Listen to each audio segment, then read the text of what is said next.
Oh boy. Board boxes.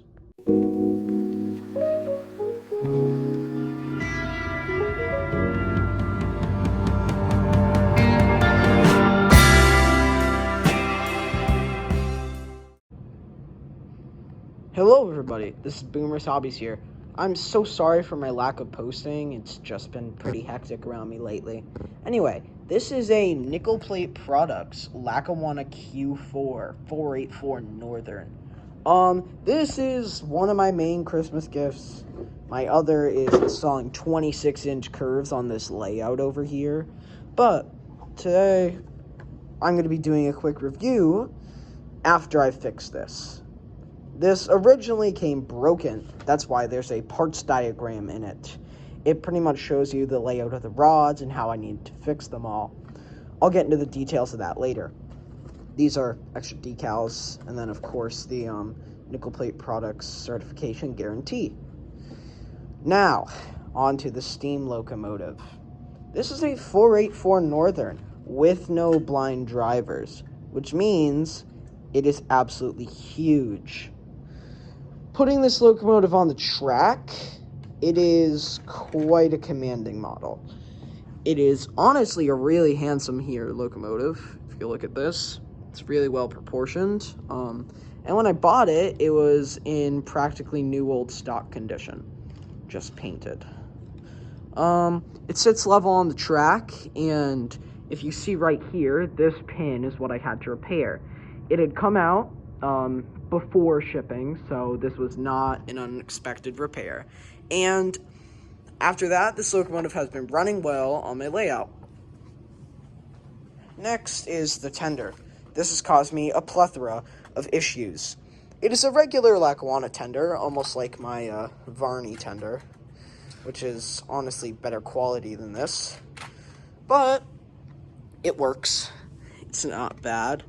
I had to super glue together the pin assembly after ripping out all the brass for it.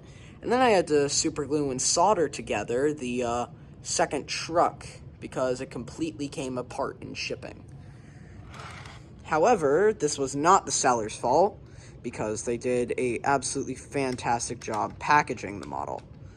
This was all on UPS. Anyway, moving this lamp out of the way, you can see that the locomotive is pretty cool. I'm just going to try to put this in a better spot.